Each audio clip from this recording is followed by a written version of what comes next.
Hello and good evening. This is the best in paranormal talk radio. Beyond the Darkness is underway. It's Friday night. We're wrapping up another week already, Tim. Hard to believe, isn't it? It is. This has been a great week. A lot of great guests. We'll be back again with you guys next week, Monday, with Supernatural News and Parashare. But remember, this Saturday, I'm hosting Coast to Coast AM, the best in overnight talk radio, Saturday from midnight till 4 a.m. To find stations and times in your area, check out coasttocoastam.com/stations. Or you can always listen to it live from the station that I record from, knsiradio.com. That's knsiradio.com, right here in St. Cloud, Minnesota. Tonight's show, Tim, is being brought to you by Audible. And this is pretty cool. Audible is one of our new advertisers on the show, and I use it all the time.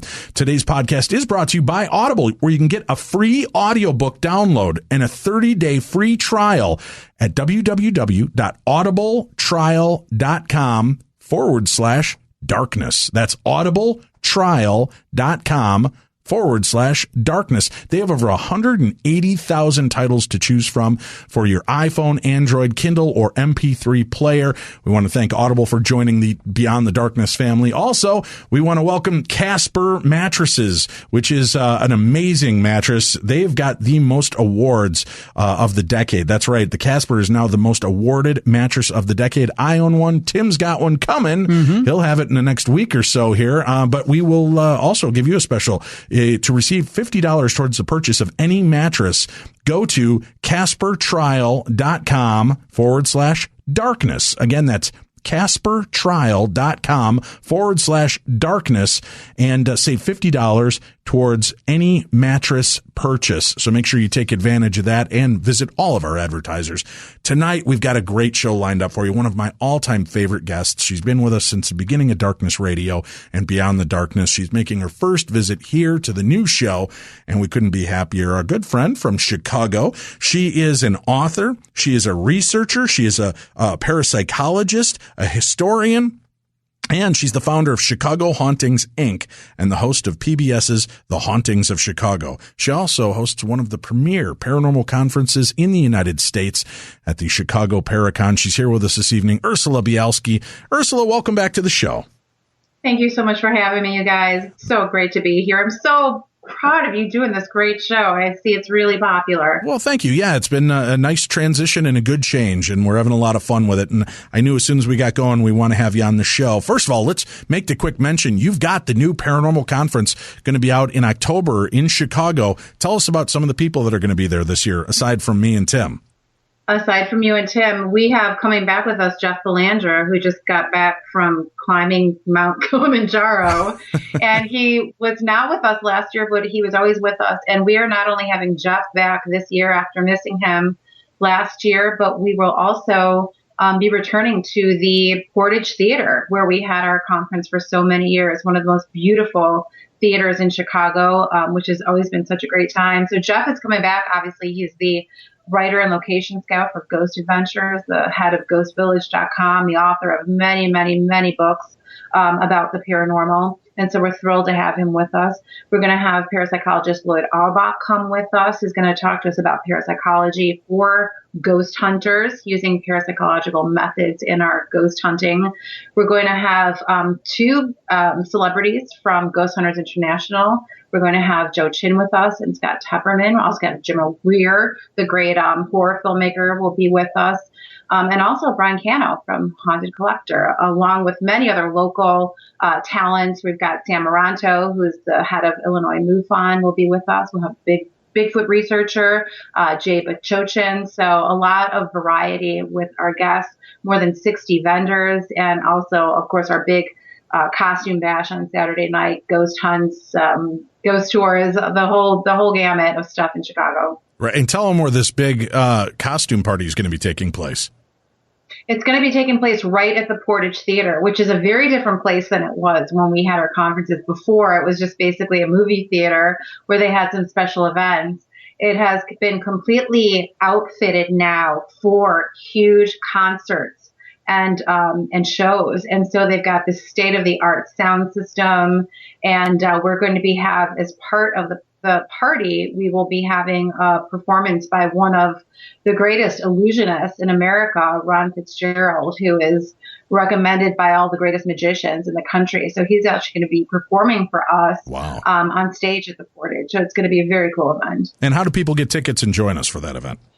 They can go right to chicagoghosts.com, and there's a link right there that'll take you to the ticket page. Well, although there's a link that'll take you to the conference section of the website that'll have all the information, the schedules, the speakers, the vendors, and then they can go ahead and purchase tickets. And we also, of course, have a room block at the nearby Comfort Suites at O'Hare, which is 5 minutes away from O'Hare Airport. So there's no excuse for anyone to not fly in and be with us. Yeah, it's an amazing time. We've been coming, I think I've been there almost every year since you started with the conferences, and it's always a great time. I always bring new talks, and you've always got great guests joining in, so we'll look forward to seeing you for that. But we brought you on. You're working on a new book, and this fascinates me. So you were kind enough to come in, even though the book won't be available till a little bit later on this year. It's called The Ghost in You, Poltergeists, Electrokinesis, and Phantasms of the Living. Talk to me a little bit about this, because a lot of people are not even familiar with they're familiar with the words, but not necessarily the meanings of this. Phantasms, that's one that has always intrigued me. It sounds like a great spooky kind of word. What exactly is a phantasm? A phantasm is basically the ghost of a living person. And there's so many instances of this that have come down through the ages. And I think every investigator and many lay people I know that are not involved in paranormal investigation have had these kinds of experiences where you see someone or you hear someone who is nowhere near where you are. And it's like it's a ghost of someone that's still alive, very much alive. And these encounters were extensively documented by one of the great parapsychologists, Edmund Gurney, who wrote a book called Phantasms of the Living. And he was active during the 19th century. And his book of documentation of these cases, I mean, you could use it as a doorstop. A huge thousands and thousands of cases of people having these experiences. And the first one this is one of the things that got me interested in paranormal investigation, because when I was a very little girl, one of the first stories I ever heard was of my Uncle Will, who was my mom's brother, who fought in World War II. And he was, on the boat to Japan, or on the boat to Europe, several days before Pearl Harbor was even bombed. And he never came home. He was gone for 4 years. And one night after he had been gone, so many years, his mom and dad woke up in their bedroom and saw him standing at the foot of the bed, dressed in uniform. And they got a telegram from the War Department, of course, several days later saying that he had died several hours after they saw him in their bedroom. So that was one of the first, exposures that I had to the paranormal, was this incident that so many of my relatives told, many, many years after it occurred. So that has always been something interesting to me. As far as poltergeist, that was another thing that was always so fascinating to me. I remember when I was in high school hearing about the case of Tina Resch, who I know you're familiar with, a 14-year-old in Columbus, Ohio, who had all of these things that started to happen in her house. She was a foster child. She had a very tumultuous childhood. And, there are these crazy things that happened in the house, including one incident where almost a dozen eggs somehow were transported one by one through the closed refrigerator door. Clocks spinning back and forth, fruit being thrown through the house. And it attracted the attention of the great parapsychologist, now passed away, William Roll, who really kind of literally wrote the book on what we understand about the poltergeist today. Most researchers believe that the poltergeist comes from us. usually from either a teenage child, an adolescent who has a lot of latent energy, someone who's going through a lot of tumultuous activity, or someone who is bereaved and has a lot of sort of unfinished thoughts and anxious thoughts. So that was so fascinating to me. Tina Rush, she grew up, she ended up being charged with murder of her little daughter. And it seems like everyone knows that she did not kill her daughter, but it was probably her boyfriend that did. But she went to prison for it, and she pled guilty, and she's in prison today. And many researchers believe that because of the disbelief of what was happening in the house, people charging her with fraud because of the activities in the house, that she came to believe that nothing that she would say would matter. People wouldn't believe anything she said, and that she pled guilty pretty much because she was charged with fraud because of the poltergeist activity around her when she was an adolescent. So it's, one of the most extreme cases, of course, in the annals of the poltergeist, but it really sets the standard for what we think of as poltergeist activity today. And as far as electrokinesis, this is something that more and more I find that people experience kind of this phenomenon where the more stressed out certain people are, they seem to have an effect on things around them. And I first kind of saw this in my ex-husband. When he would get very angry, he would literally walk into the house and pictures would fall off the wall, or fuses would blow, the lights would go out, light bulbs would burn out. And we would make fun of it, of course, saying like, oh my God, here comes Dave, nail everything down. But it seems to be something that is not uncommon, really. And there's a name for it. Streetlight interferers, or sliders is what they call them. And it comes from the idea that there are many people who will literally walk by street lamps and they'll go out in the street. But it's this electrical phenomenon, and it's like poltergeist activity, but it lasts sometimes, it seems, throughout the person's entire life. And so it's not like the traditional poltergeist case, which is usually lasts for maybe a week, several weeks, maybe a few months at the most, and then it stops. It seems to be some sort of electrical, maybe malfunction or gift, however you want to look at it. Actually, I dated a woman that goes on. I dated a woman who she could not wear a wristwatch because it would stop when she wore it. And when she would be near computers, you'd start getting that weird flipping on the computer monitor, right. And it would overload all the time. And I thought she was pulling my leg about this until I started watching her around these things, and electronics would freak out around her constantly. And it would depend on how mellow she was or agitated she might get, depending on how violently the different things might act around her, lights flickering. It was really a strange experience to kind of witness, because again, that sounds like the makings of a good horror movie, right? You've got Carrie, exactly. Stephen King's Carrie, where she's got this kind of telekinesis and able to move stuff, but you've got this ability, sometimes the electrical energy being thrown off by a person is so effective that it can manipulate electronics around them. Yeah, it's so true. Even I know dear friend and colleague of ours, Christina Rake, she talks about this all the time. I see on social media that she said, like, yeah, I walked in a room and all the clocks stopped again, and it's something that's it's a part of that evidence that I think that, we have yet to even begin to understand the way that our own electricity interacts with the things around us. And it's something that, parapsychologists are working on, but there's so few of them. And I think it's a case where there's so much of this that goes on, but it's not part of how we understand the world to work. So we don't look for it. We don't recognize it as that. And we just kind of automatically, unconsciously dismiss these things when they happen, or we don't put it together. We don't put two and two together because it's not something that's within what our culture would expect.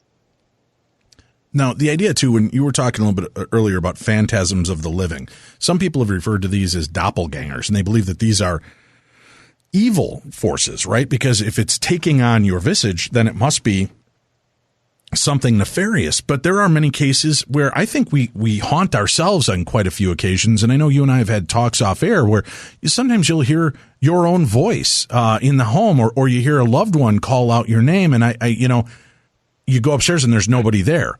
And right, does that necessarily make it a negative, or is it just that you're in the environment where you're always in and imprinting things, and from time to time that is going to clash with what's going on? Absolutely. And this is something that I've experienced in our home. As you know, I have 2 teenage daughters. I've seen on several occasions one or another of my daughters, when I've been just in my office or in my bedroom, I've seen them walk across the door, and they didn't. They just didn't. They're not even here. They're in another room. They didn't come in. Sometimes you realize that because they walk in a minute later. They walk by the same door a minute later. And it's very odd. I've experienced this many times during my life. When my dad passed away in 1986, it was very strange. Is my mother, my older brother, and myself. I was 19 years old at the time. My brother and I were both attending college in the Chicago suburbs. And it was common for us to come home on the weekend. Well, a couple of weeks after my dad passed away, I had come home for the weekend and my brother had stayed at school. And this was before cell phones. This was, back in like 1987. And my mother and I were sitting in the living room watching television. It was this old Victorian house that my mom lives in. And we had talked to my brother on the phone. He had called us, landline, of course. He was really sad about my dad. He was having a very hard time. He wished he had come home with me for the weekend. He was very lonely. We were really all having a tough time. Hung up the phone with him and went back to watching television. And 5 minutes later, we heard him come in through the front door.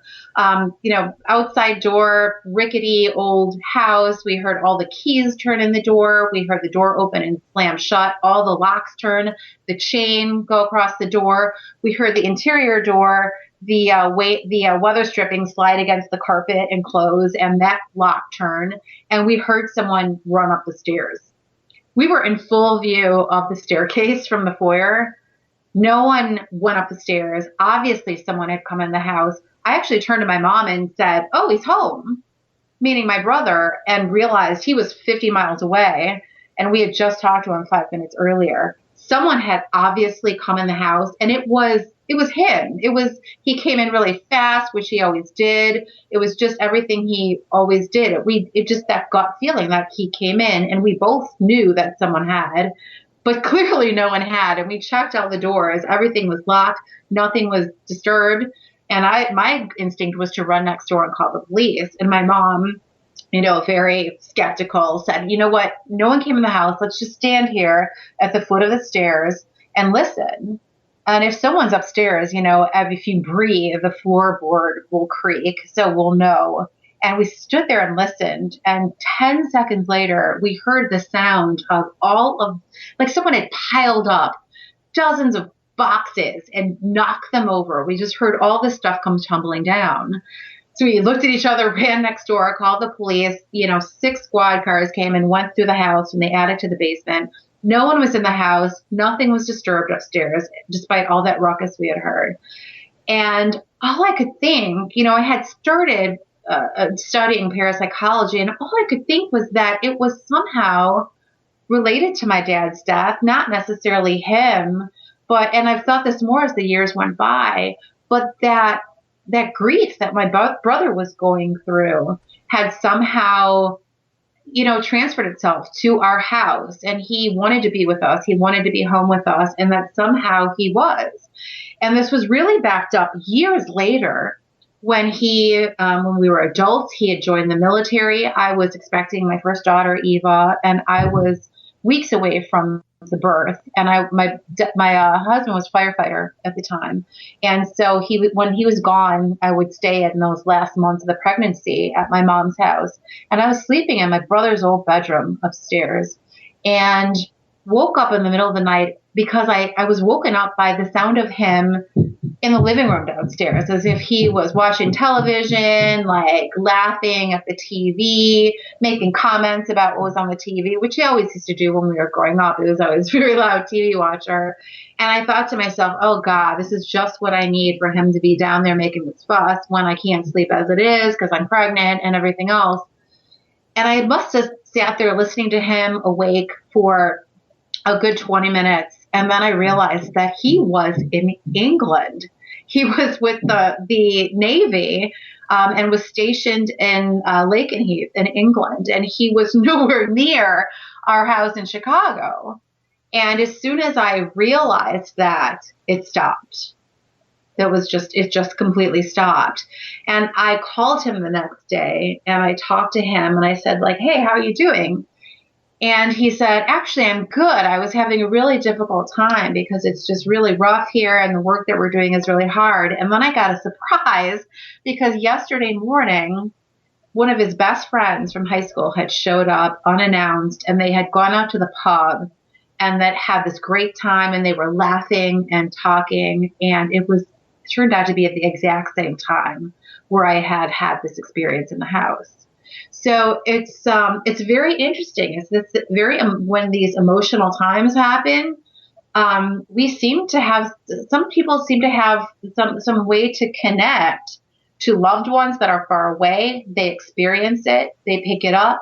And I think even, I don't know, I've never, of course it's so spontaneous. You don't have a chance to try to maybe record the audio or the visual. Right. But I wonder if you could. I wonder if it's an actual objective thing that you could record and not just a psychic thing that one person is picking up on. There are so many aspects of parapsychology and the paranormal that are still, they've been discussing it. They've been researching it for 150 years. But I don't know that, in your opinion, have we really come that much further in really understanding what's going on with these type of experiences? Or do you think we're still just kind of playing on the same even field? It's not really escalating in the understanding. No, it really doesn't. And, you look at the actual parapsychological community, which is so small, especially in this country, which is bizarre because, the first parapsychology lab was started in this country. I mean, parapsychology was named and started in this country at Duke University. So it's very strange that we're the country that's the most inhospitable to the paranormal. And it's a shame because we have so many resources in our scientific community in this country, but there's no emphasis on that. In fact, it seems that the emphasis is on discrediting that.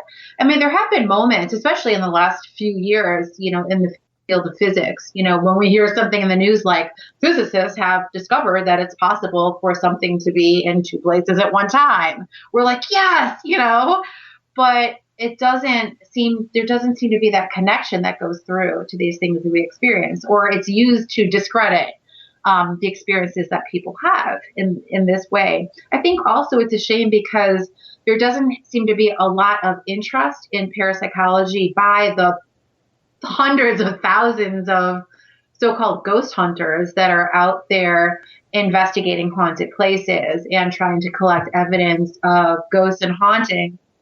There's not that connection to connect it to parapsychology, to connect it to psychic functioning. There have been so many instances, and this is one of the reasons why I finally wanted to actually start to write this book. Collecting EVP, for example, so many instances using things like the obelisk, great tool invented by Bill Chappell.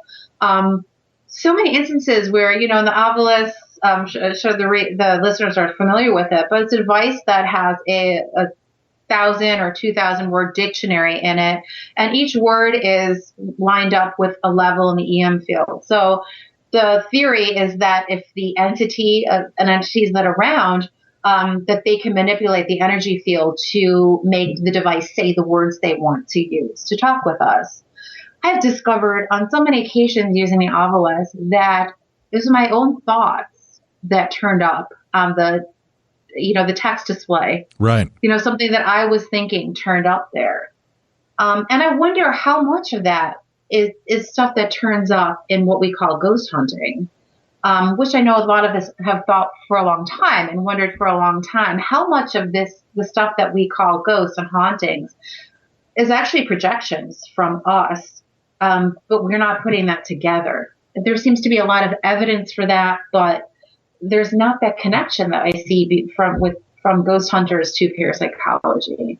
It's that focus on what's outside of us, are these entities, people that have passed away, or the very edge of that. Maybe people are looking at these things as hauntings and things that are left behind, but not so much as the interactions of us with the environment. Right. And that's something that's been fascinating to me for a long time, watching people use the tools and how they interact with their tools. Some people will call it bonding with their equipment. Mark and Debbie Constantino were a great example of this. They used specific recorders all the time, and they would get extremely good responses. They could hand those recorders to someone standing next to them, and those people would get nothing on the same recorder. You'd hand it back to the Constantinos, and they would immediately start getting recordings because they had come into concert with these pieces of equipment. And I've seen it with tools like the K2 meter, with the Ovilus, the PX devices. It just seems that when you start to get into sync with your own electronics and equipment, then I start to question, which I really appreciate out of Bill Chappell as well, even though he's the inventor of many of these. He does not necessarily buy into the fact that we're talking to dead people. He thinks that it has a lot more to do with our own influences on these particular pieces of equipment that makes them react and interact the way they do. It's so fascinating. Another place where I've seen this so much, just like what you said, as you know, I've very closely connected with research at Bachelor's Grove Cemetery here in Chicago, known as, one of the most haunted places in the world, and has so much phenomena. But, I don't take a lot of photographs just as an investigator. But I have seen Carl Kay, who has the Path to Bachelor's Grove website with Wendy Rowe. He and Wendy have, they will spend 12 hours a day there, like several times a month. And I've watched Carl over the last 4 or 5 years that I've known him and I've been at Bachelor's Grove with him. The photos that he gets at Bachelor's Grove are amazing. And they're photos of all of these phenomena that people talk about there. The Slender Man and the little people and the fairies and the shadow figures and the Hat Man, the vanishing house. He's got photos of that, which I've never seen anyone get. Mm-hmm. And there's so much to look at. You wonder, I've talked about, is it like you talked about bonding with the equipment? Is he bonding with his equipment? Is it because he has taken, like 80,000 pictures there with the same camera?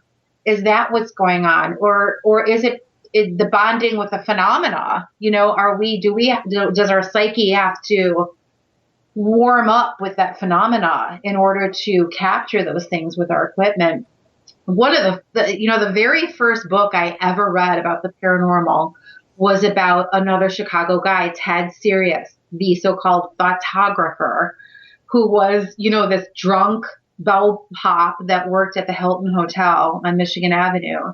And he had somehow discovered that he was able to imprint images from his mind on Polaroid film. And he was studied for, something like a decade by one parapsychologist who actually brought him to Denver, got an apartment for him. And it was like his life's work to study this guy who produced these amazing photographs, apparently from his mind. And of course, there's skeptics who say that it's been debunked and he was a fraud and everything else like that. I don't think that's entirely true.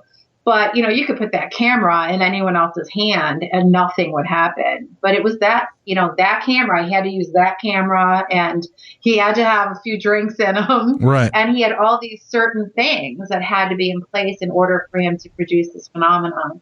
Well, that's a lot like the ghost writers out of California that take the Polaroid photographs in their home, and messages will be, it almost looks like smoke or clouds in the middle of their pictures spelling out words.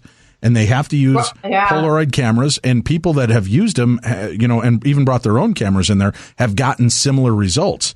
And I know that there are ways to fake that, but in this case, there have been some really important, reputable investigators that have gone in there and have found time and time again that they get these messages. And yeah, it's a curious anomaly, right? Is this something that they're imprinting because they're going in with that expectation, or is it occurring outside of their influence? It's fascinating. You know, I never really used any tools in investigations, and I always called myself more of a paranormal researcher because I never had any luck taking photos or taking videos or collecting EVPs. And a few years ago, I started to work with a very famous EVP researcher, Michael Esposito, who's worked on all sorts of stuff with Robbie Thomas, all sorts of documentaries about the paranormal, huge EVP expert. And I started to see that when I would go places with Michael, and he taught me to record directly onto a laptop using Audition or Audacity. And so I started to do that. But I noticed when we would go places together, I would record on my laptop and he'd record on his. And he would get all this amazing EVP, and I get nothing. And then he said, like, let me use your laptop for a few times. And so he would use mine, and I'd use his. And I started to get this amazing EVP on my laptop. Well, as it turns out, as I'm sure a lot of people know, Michael is a very powerful medium. And I really came to believe that it was just the fact that he was literally touching and using my laptop that charged it up, really. Right. I get where you're going. Right. Sure. Yeah, I really honestly believe that. And to this day, and I haven't worked with him for a few years now, and to this day, that same laptop that he had his hands on, I use and get amazing EVP where I never, ever got any before. But again, is that Dumbo's feather? Right? Right. Do you believe that because he influenced you to believe that, his interaction with it opened that up? That's what's so fascinating to me about the whole aspect of things like poltergeist and electrokinesis, telekinesis, is the idea of how much influence do we really have? We need to take a break, but when we come back, let's talk about this. Is there a common thread found between poltergeist, electrokinesis, phantasms of the living that we can follow? Do we see that people with this type of personality, this type of blood type, this type of brain activity are more interactive or seem to have more ability towards this? We're going to discuss that and more. We have Ursula Bielski, our guest this evening, as we discuss her upcoming book, The Ghost in You, Poltergeists, Electrokinesis, and Phantasms of the Living. Coming up next, we've got something great. Audible, an Amazon company, presents today's Theater of the Mind. From deep in the archives, Martin Constantine tells his real story of the doppelganger. It started like you would expect. Little things at first. My keys would go missing and end up in the mailbox. The TV would turn on and off by itself. The subtle sounds of scratching from inside the walls. Now, of course, I could chalk it up to my mistakes or perhaps a nearby neighbor with the same TV using his remote and affecting my set. And the scratching, well, could just be mice or squirrels, some kind of pest living in our walls. I was never a believer in the paranormal. That was just fun stuff to watch at the theater, but I never gave it a second thought or consideration, believing it could ever be real. At the time, I lived with my wife and 15-year-old daughter, Kia. I never thought to ask them if they were noticing the strange things going on at the house. I mean, we'd lived there for 17 years and never had any kind of problem at all. But this was different. I would come down in the morning to fix some coffee and find every cabinet wide open, napkins thrown all over the floor. Our tabletop, which was usually adorned with a lace runner down the middle, a bowl filled with fake fruit, and 2 sterling candlesticks, one at each end, would be removed from the table and strewn about the room in a haphazard fashion. I finally decided to address my wife and daughter. Both made the same claim that they had no idea what was going on, and that they did not have a hand in it. I started to get this sick feeling in the pit of my stomach. Was someone sneaking around inside our house while we slept at night? It didn't happen often, but a few times a month. And we lived in a sleepy little town where a good portion of the time we never even bothered to lock our doors.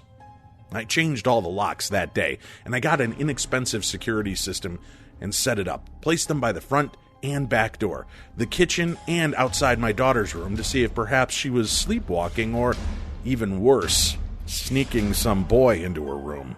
Now, of course, nothing happened for over a month, until the night I was startled awake by the sounds of cabinets banging. I clicked the small monitor on next to my bed and pulled up the video feed from the kitchen. It crackled to life, and the sound of static let out an electric hum as the picture came into view. The doors of the cabinets were slowly banging back and forth, all of them in different speeds and strengths, like 12 unseen sets of hands were working each door on their own.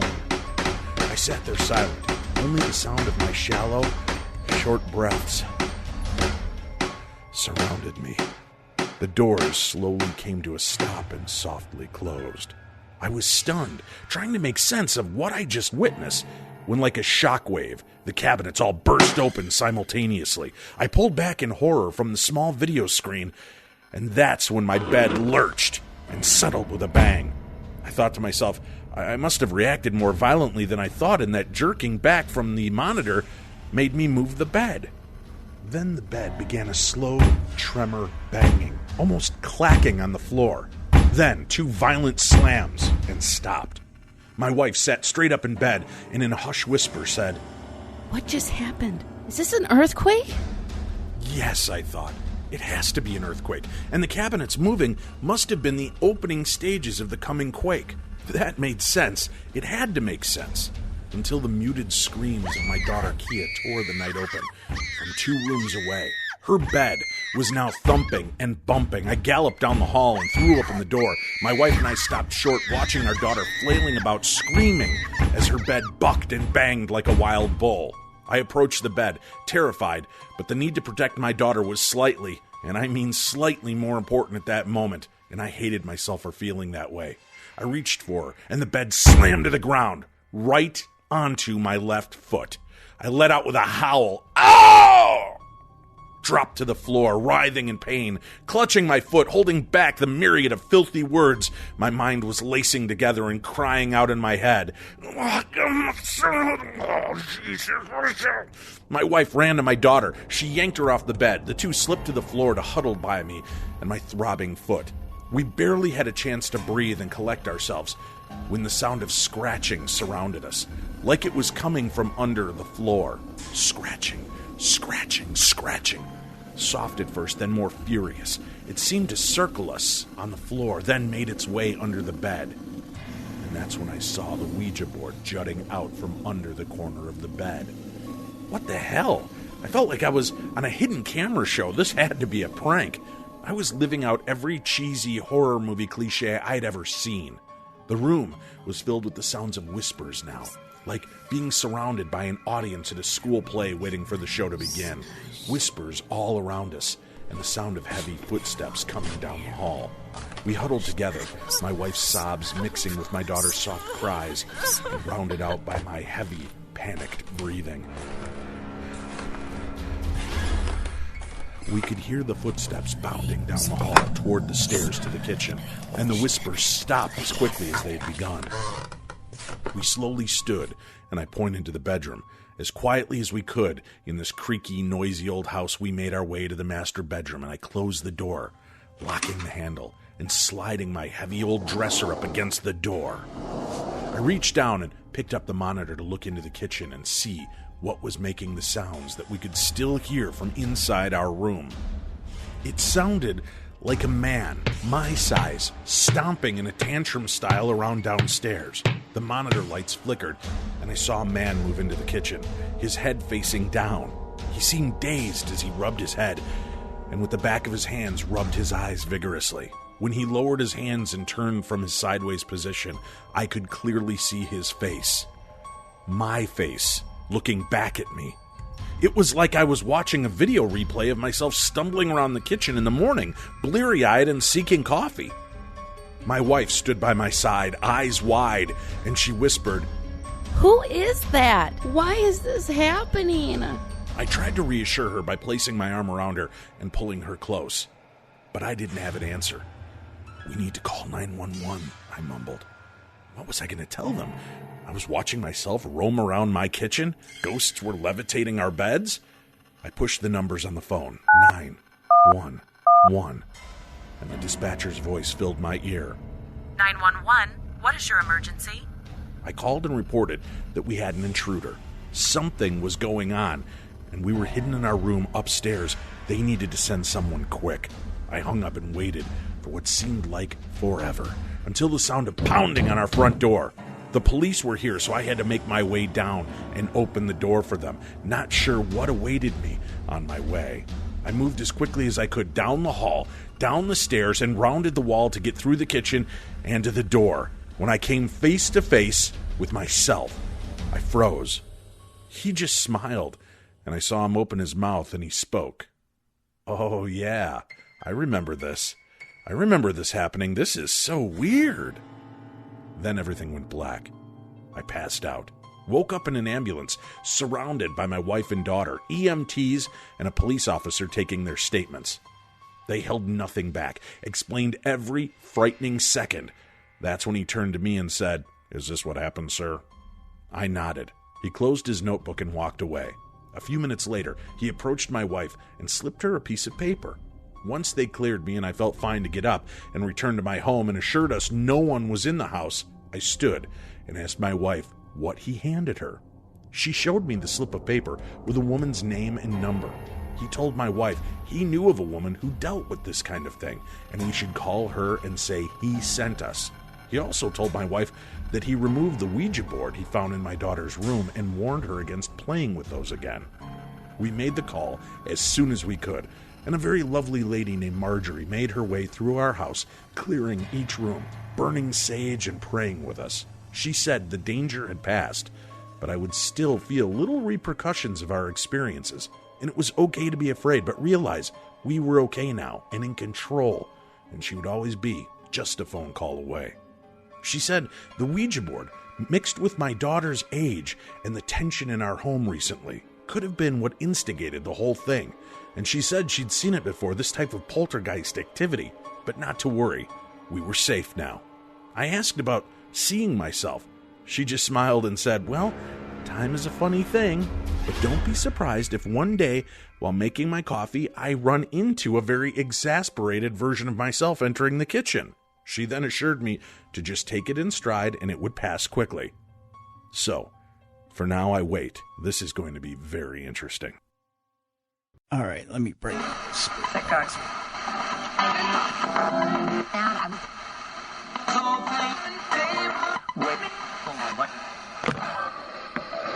If there's anyone here, you can speak to me now through this device.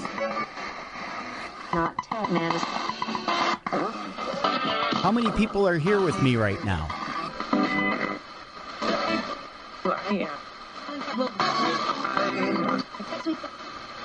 Where exactly are you?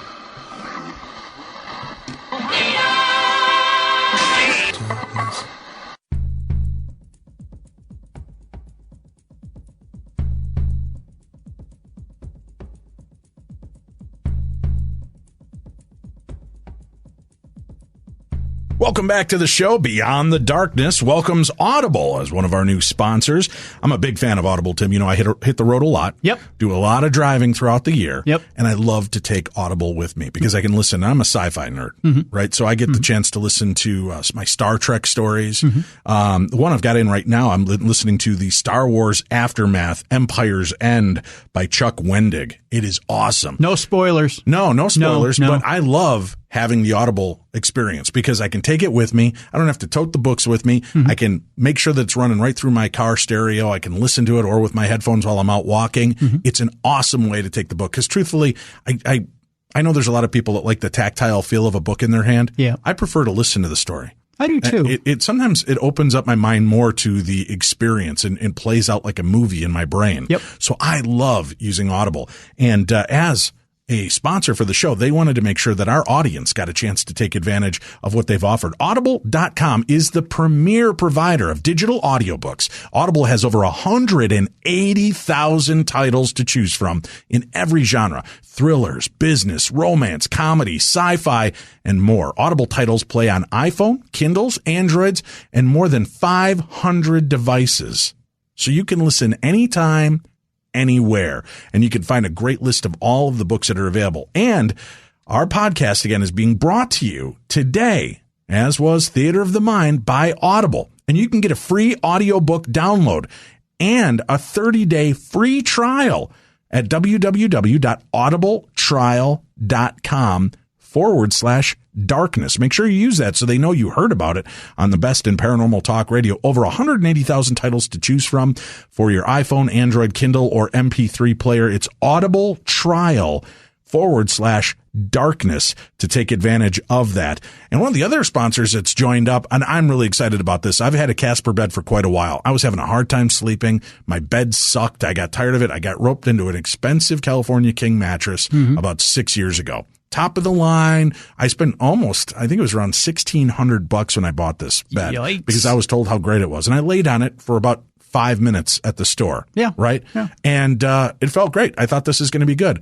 But I've noticed in the last 2-3 years, I wake up repeatedly. I can't get comfortable. There's a rut in my bed. Yes, that says I might need to lose a few pounds. But it also tells me that this bed was not made to the quality it was promised to be. You got the old hammock going. Yes, Yeah. exactly. Yep. So Casper is where I reached out. And I told you this has been helping me with my sleeping issues. You're having sleeping issues. Yeah, I unfortunately have 13 herniated discs that need some help. Yeah. Yep. Yeah. So this is the way to go. Tim's expecting his bed anytime in the next 7 to 10 days. I can't wait. Yeah. I can't wait. I've heard some great things from you. Well, and what's great about this too is we've got a great working relationship with them.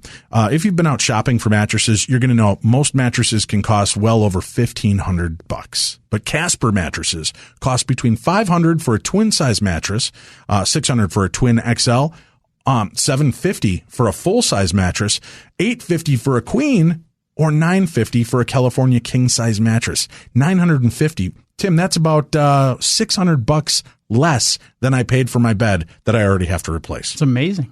$600 less, and I'm going to get a much better bed. Casper understands that buying a mattress online can have consumers wondering how this is possible. So, buying a Casper mattress is completely risk-free. Casper will offer free delivery and returns within a 100-day period.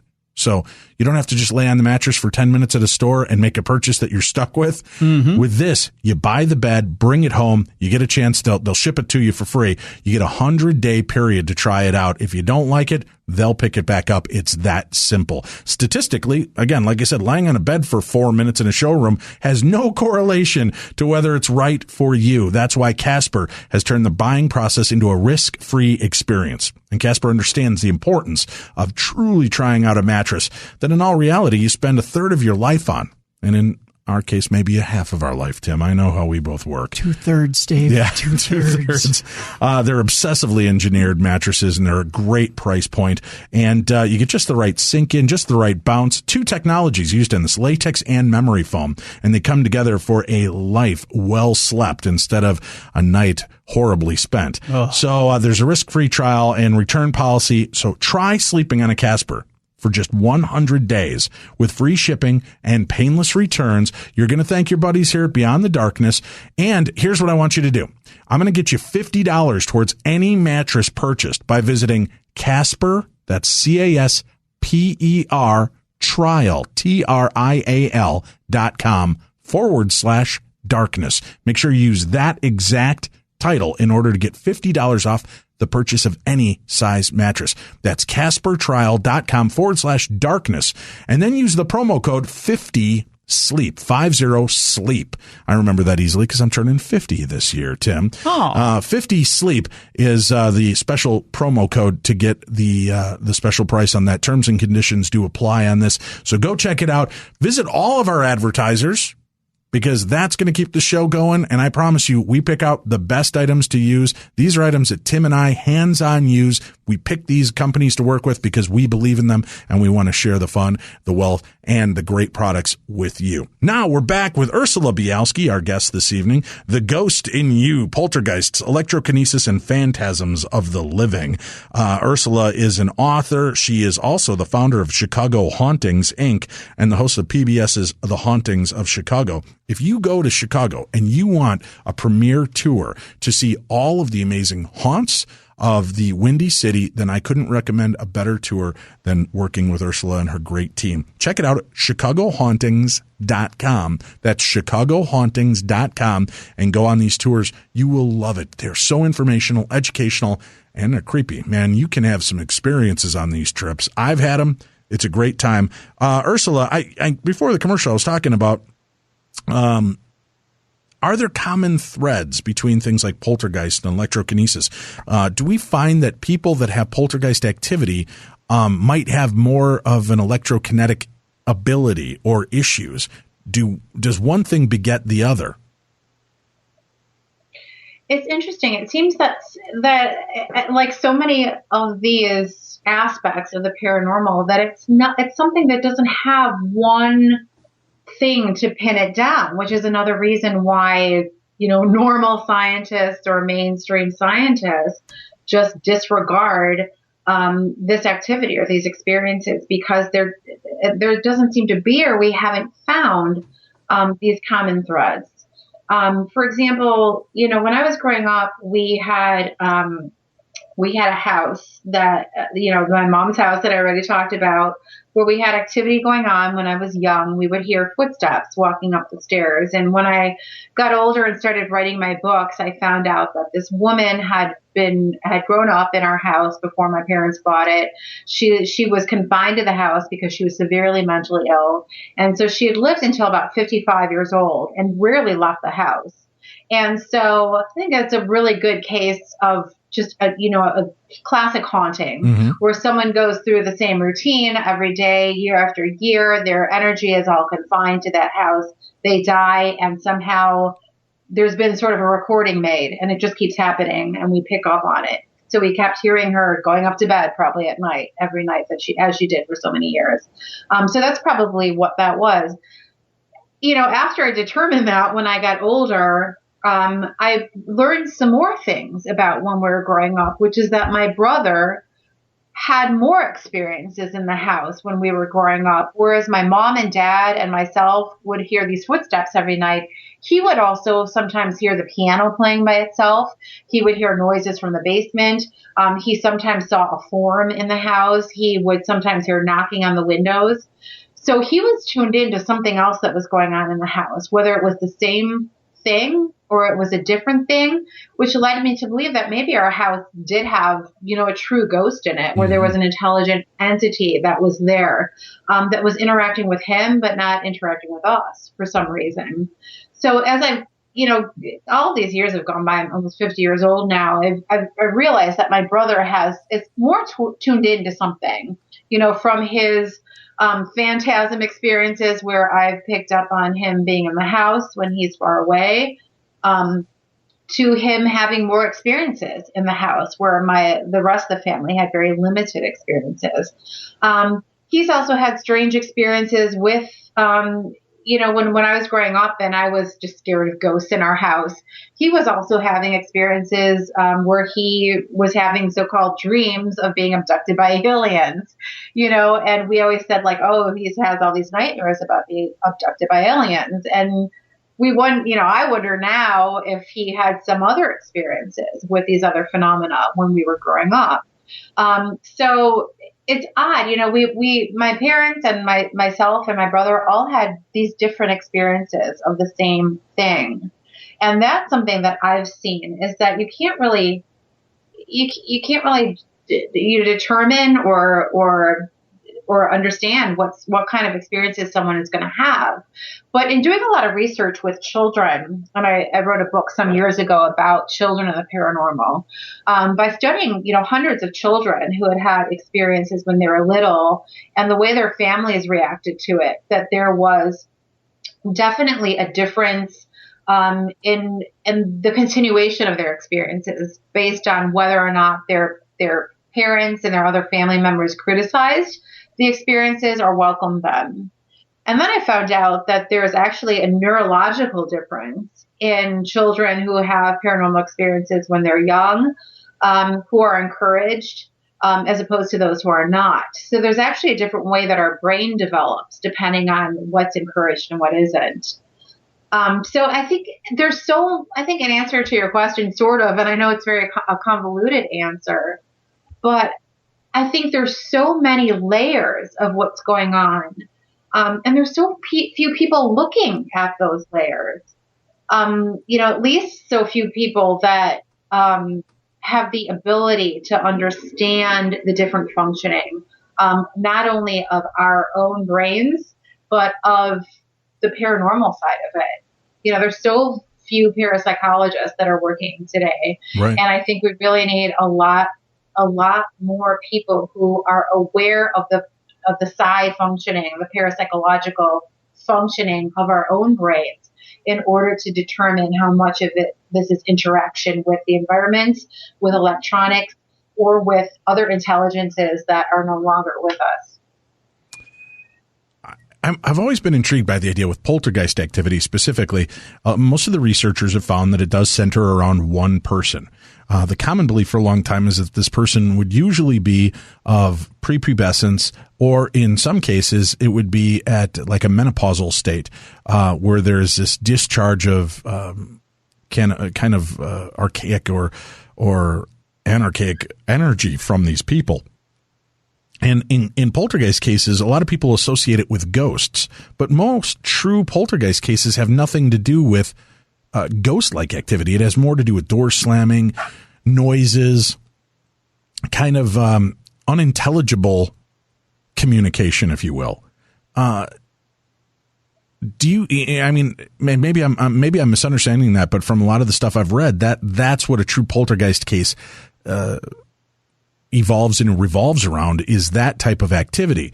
In some cases, it seems that ghosts will be active, but only during those moments. And I wonder if it is us throwing off some kind of electrokinesis. If we are feeding the environment, are we creating the ghost or giving them a template to be seen? At those moments when our energy is at its peak, or, is it the ghosts that are creating this, epileptic kind of energetic seizure of energy that affects us, and which came first, the chicken or the egg in these kind of instances? Yeah, and I think in parapsychology, you'll see that there's a definite separation between that poltergeist activity, which is that, as you described, electrokinetic activity, and apparitions. It's not very common for them to happen at the same time. Or in the same case or the same situation. And there's haunting RSPK, or recurrent spontaneous psychokinesis, where there will be apparitions present, but that's not considered to be a normal or the usual state of things. And I think you're absolutely right. And I know we talked a little bit about this on social media a few weeks ago. And I had mentioned Bachelor's Grove because I had listened to one of your shows, and I can't remember the subject of what it was that led me to write to you. But I had talked about Bachelor's Grove and the fact that, for example, Charles Williams, who's doing this great documentary about the Madonna of Bachelor's Grove photo taken by Judy Hoff, that they had gone to film there last year, and they had been in the cemetery for many, many hours throughout the day, talking about the Madonna of Bachelor's Grove, the woman in white that sat on the tombstone, and Judy captured her photo. And like I said, I've studied Bachelor's Grove for 30 years now. I have never met anyone who actually saw this woman in white at Bachelor's Grove. And after that day, there were 3 separate people that went to Bachelor's Grove that night after hours and saw this woman in white in the cemetery. And it just makes you wonder, like, what is going on there? Is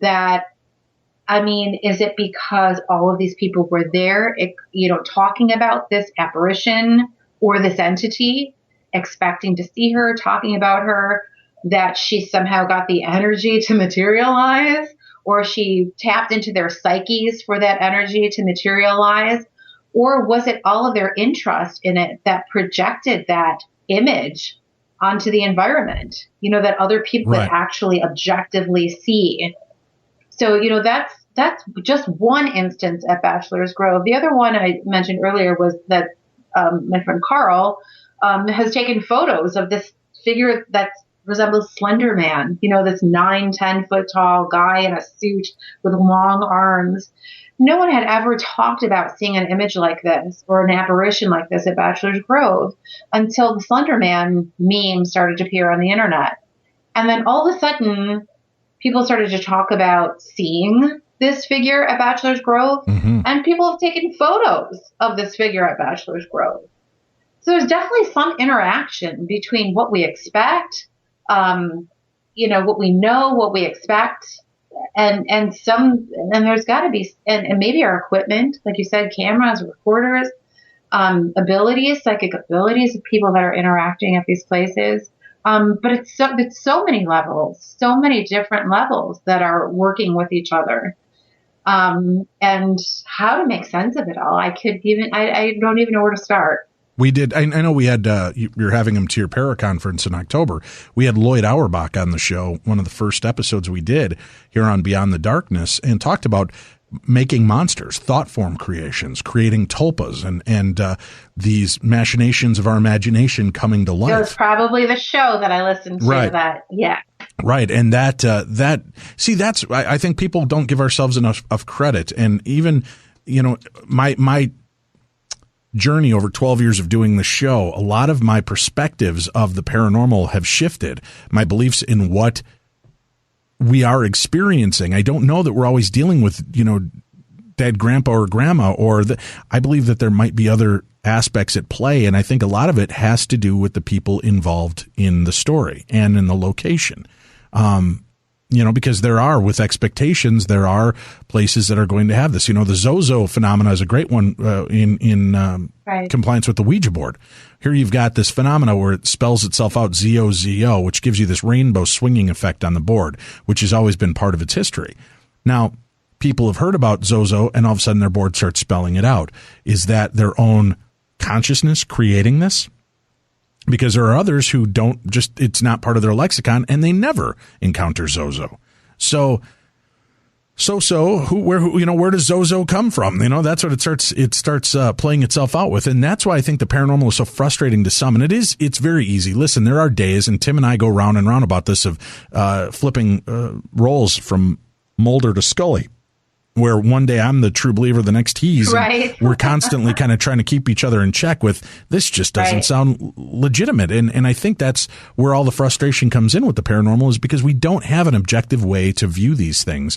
And, we can hypothesize, we can throw out these ideas and beliefs and test some of them to a degree. But in testing them, a lot of times we're influencing the outcome because of preconceived notions of what we think will or won't happen already. So it makes this field so fragile, I think is maybe the best term. Right. I took a photograph many years ago. The late Richard Crow was the first ghost tour I ever went on in Chicago, and you knew him as well. And they took us to Hull House in Chicago. And, I knew nothing of the stories, but I took a photograph, and it was the first ghost photograph I ever took. I caught a vision of a hand reaching towards the window, reaching back at me.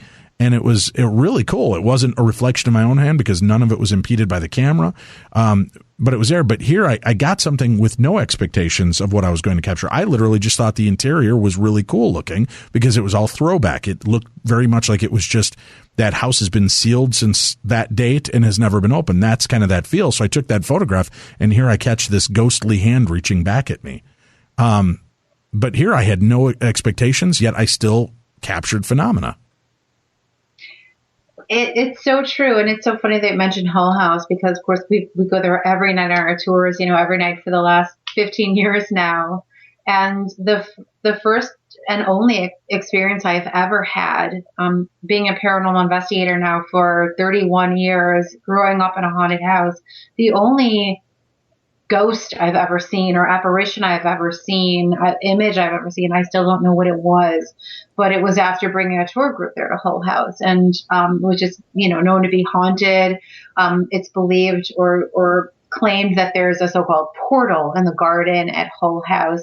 The house was the inspiration for Rosemary's Baby. Mm-hmm. Ivor Levin heard about the story of this diabolical infant being brought there in 1913 and wrote Rosemary's Baby based on that. So it was a very historical, supernatural spot. And it was odd. I mean, I went home that night and I woke up at about 4:00 in the morning, and there was a headless man standing on my chest. And I was, this long time paranormal investigator, very cool, whatever. And I thought, okay, well, this is probably, a waking dream or a sleep paralysis or whatever, because I couldn't move. Guy was standing on my chest. And I said, okay, I'm going to see how long this lasts. And I had the wherewithal to watch the clock radio. And it went on for 14, 15 minutes. And I was very aware of traffic going by outside, husband snoring next to me, or Eva was a baby. She turned it over in her crib across the hall. I heard all this. I was awake the whole time. I was terrified, of course. The whole time I was telling myself, do not, Ursula, tell yourself tomorrow this didn't happen, because this is happening and it's going on and on and on. And, after all of this time went by, and I felt like I was a little kid when you wake up from a nightmare and you try to call out for your mom. That's what I was just trying to just say something, hoping that it would end. And when I finally, said, please go, this figure stepped off of my body, didn't even disappear, stepped off my body, and then sort of dissipated. Now, did you have any other physical sensation from it? Could you feel a pressure or a weight? I felt pressure, not the pressure of a man standing on me, but I felt pressure, couldn't move. Everything was very audible. As mentioned, I could, hear everything. It was a very warm night in October. I had the window open, curtains blowing. I could feel the breeze coming in. So, a lot of tactile sensation, audible impressions, all of that. But, this bizarre thing that was in the room with me.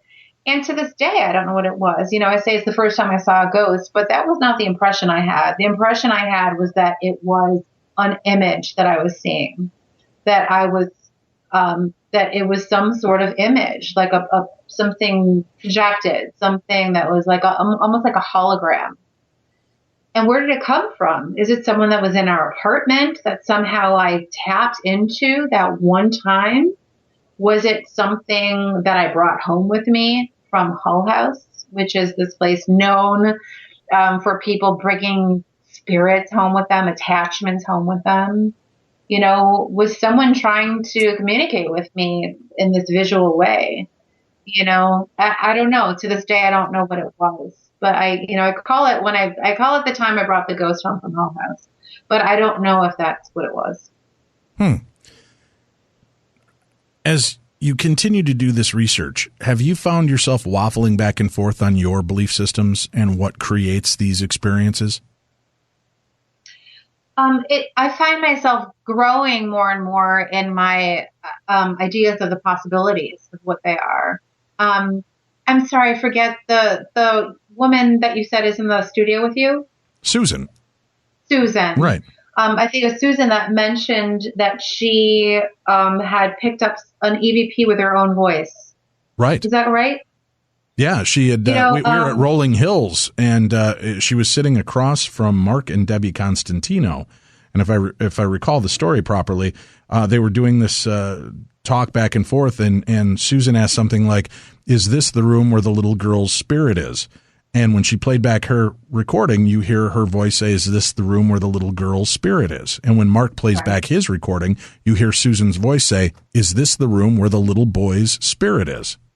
And it's her voice, and it's her voice asking the same question, only on his, you capture her voice asking if it's a boy's ghost. On hers, it was, "Is this a girl's ghost?" So that was a flat out manipulation of the words. And that was, I was right there for that. That was a really bizarre exchange.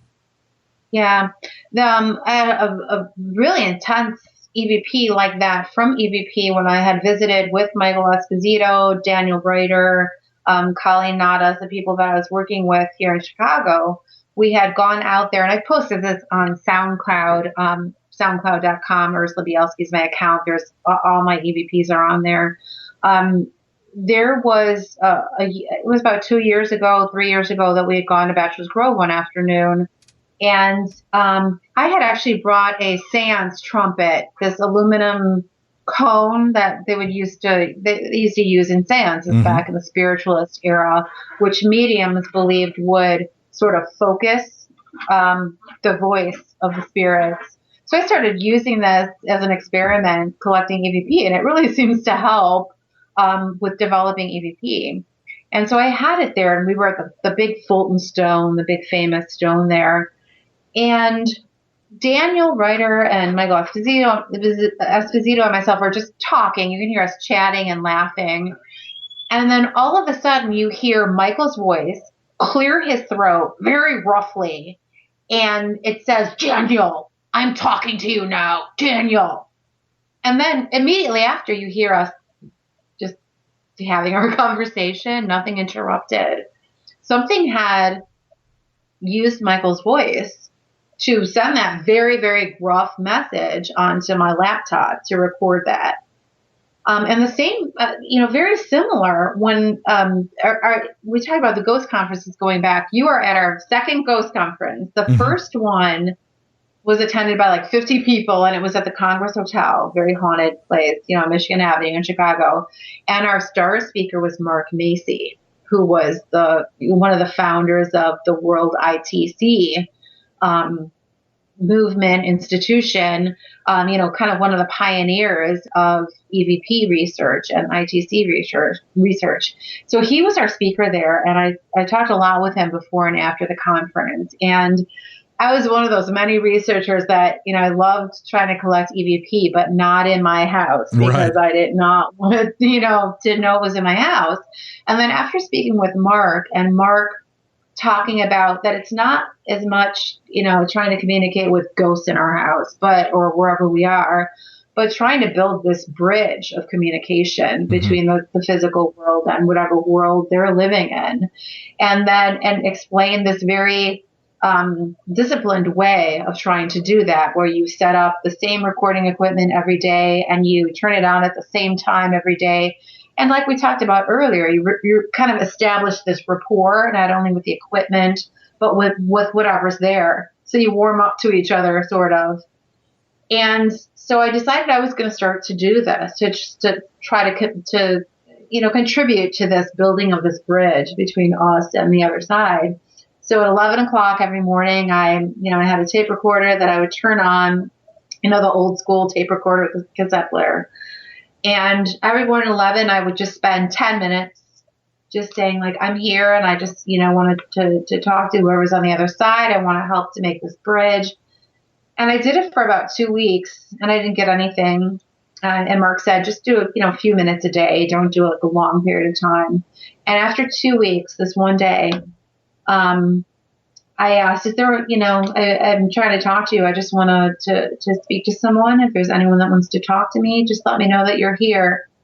And that day, when I play the recording back, after I say, I just want to know if there's anybody here, in my voice, you hear, we are right here. It freaked me out so bad. Right. It was the weirdest thing I've ever experienced. I've experienced a lot of weird things over the years. But that hearing your own voice on a recording is so much stranger than hearing, some mysterious disembodied voice that you don't know who it is. Right. Hearing your own voice. Yeah. I've had that experience on a few occasions where it's my voice answering back, and I'm in a room with 4 people and we're all standing in front of each other and they know I didn't respond, but you hear my voice fire back. It shakes the whole paradigm, right? What are we doing? Who are we really communicating with? What are these things that we're dealing with. The book will be out later this year, The Ghost in You, Poltergeists, Electrokinesis, and Phantasms of the Living. As a matter of fact, I'm willing to bet it'll probably be out by about the time of the Chicago Paraconference, and you probably get a good copy of it there and an autographed copy if you come on out and join us. Ursula, thank you for joining us. Tell people again, how can they get tickets to the Paraconference?